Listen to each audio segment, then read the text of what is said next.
Isa na goya.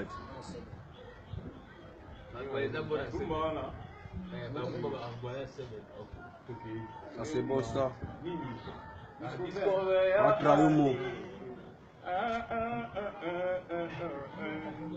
Patrayumo toujours. C'est ce qui me reste toujours. Je suis maté.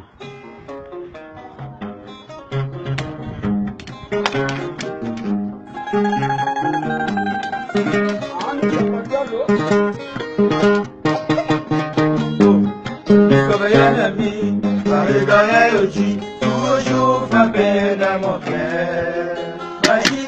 Basi materi pour pas mon aïe. Asante,